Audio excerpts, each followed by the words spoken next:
హైదరాబాద్లో మరో ఘరానా మోసం వెలుగు చూసింది. లేని భూమిని ఉన్నట్లుగా చూపించి కోట్లాదిగా దండుకున్న కేటుగాడిని పోలీసులు అరెస్టు చేశారు. మెసారా ఇన్ఫ్రా డెవలప్మెంట్ అధినేత మారెల్లా పెంచల సుబ్బారెడ్డి ఫ్రీలాన్స్ వెంచర్ల పేరుతో 100 కోట్లకు పైగా వసూలు చేసినట్లు ఆరోపణలున్నాయి. ఆకర్షణీయ బ్రోచర్లను ఎరగావేసి అమాయకులే టార్గెట్గా దందా సాగించినట్లు తెలుస్తోంది. కొల్లూరులో వివాదాస్పద భూములను తమవిగా చూపించి పెట్టుబడుల పేరుతో టోకరా పెట్టాడు.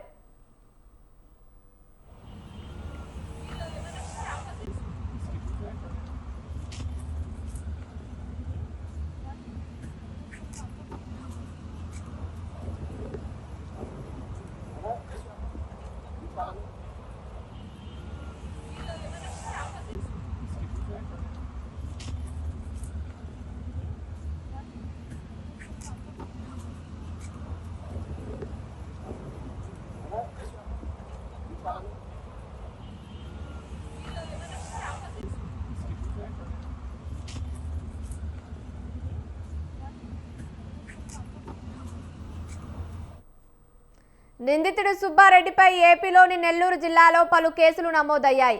అలాగే వాల్మీకి ఫెడరేషన్ చైర్మన్ గట్టు తిమ్మప్ప వద్ద 1 కోటి తీసుకున్న ఘటనలో ఆయనపై గద్వాలలో కూడా కేసు నమోదైంది.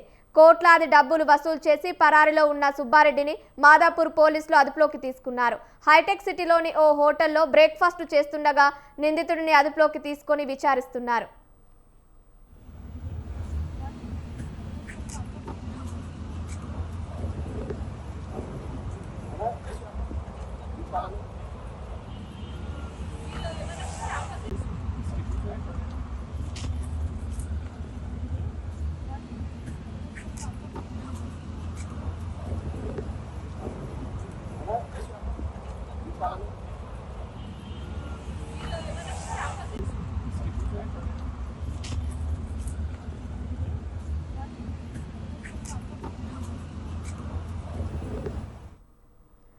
హైదరాబాద్లో మరో ఘరానా మోసం వెలుగు చూసింది.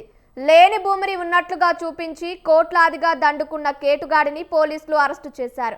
మెసారా ఇన్ఫ్రా డెవలప్మెంట్ అధినేత మారెళ్ల పెంచల సుబ్బారెడ్డి ఫ్రీలాన్స్ వెంచర్ల పేరుతో 100 కోట్లకు పైగా వసూలు చేసినట్లు ఆరోపణలున్నాయి. ఆకర్షణీయ బ్రోచర్లను ఎరగావేసి అమాయకులే టార్గెట్గా దందా సాగించినట్లు తెలుస్తోంది. కొల్లూరులో వివాదాస్పద భూములను తమవిగా చూపించి పెట్టుబడుల పేరుతో టోకరా పెట్టాడు. నిందితుడు సుబ్బారెడ్డిపై ఏపీలోని నెల్లూరు జిల్లాలో పలు కేసులు నమోదయ్యాయి. అలాగే వాల్మీకి ఫెడరేషన్ చైర్మన్ గట్టు తిమ్మప్ప వద్ద 1 కోటి తీసుకున్న ఘటనలో ఆయనపై గద్వాలలో కూడా కేసు నమోదైంది. కోట్లాది డబ్బులు వసూలు చేసి పరారీలో ఉన్న సుబ్బారెడ్డిని మాదాపూర్ పోలీసులు అదుపులోకి తీసుకున్నారు. హైటెక్ సిటీలోని ఓ హోటల్లో బ్రేక్ఫాస్ట్ చేస్తుండగా నిందితుడిని అదుపులోకి తీసుకొని విచారిస్తున్నారు.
హైదరాబాద్లో మరో ఘరానా మోసం వెలుగు చూసింది.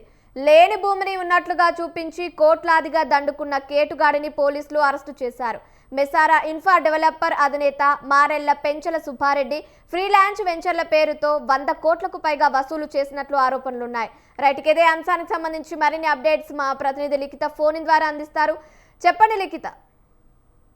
Right, thank you Kavya. ఇప్పటికే ఈ యొక్క మోసానికి సంబంధించి 100 కోట్ల రూపాయల వెంచర్లు మోసం చేశారంటూ వచ్చిన వార్తకు సంబంధించి కూడా పూర్తి స్థాయిలో అధికారులు వివరాలు సేకరిస్తున్నట్లుగానైతే తెలుస్తోంది. ఇందులో భాగంగా బాధితులు ఇచ్చిన సమాచారం మేరకు, అంతేకాకుండా గతంలో కూడా ఇతను కొంతమంది దగ్గర ₹1 కోటి వరకు కూడా అమౌంట్ తీసుకున్నట్లుగా తెలుస్తోంది. ఇతని కేవలం ఇటు ఈ యొక్క తెలంగాణలోనే కాకుండా ఆంధ్రప్రదేశ్ నెల్లూరు జిల్లాల్లో కూడా పలు కేసులు నమోదైనట్లుగానైతే తెలుస్తోంది. అయితే ఫ్రీలాన్స్ వెంచర్ల పేరుతోనైతే తక్కువ అమౌంట్ తోటి మంచి వెంచర్లు అనేటివి వస్తాయి. అంతేకాకుండా ఇందులో భాగంగానే ఎంతో మందికి తక్కువ సమయంలో తక్కువ డబ్బులతోనైతే సొంత ఇంటి కల కావచ్చు, సొంతగా తమకు ఒక ఫ్లాట్ ఉండాలి అన్న ఆలోచన కావచ్చు, వీటన్నిటికీ కూడా ఆజ్యం పోస్తూనైతే ఈ యొక్క వెంచర్ అనేది స్టార్ట్ అయినట్లుగా తెలుస్తుంది. ఇందులో భాగంగానే ఇటు 100 కోట్ల రూపాయల నుండి, అంటే ఒక్కొక్కరి దగ్గర నుండి ఒక్కొక్క అమౌంట్ అనేది తీసుకోవడం, పూర్తి స్థాయిలో ఇది అమౌంట్ అనేది పెరిగిన తర్వాతనైతే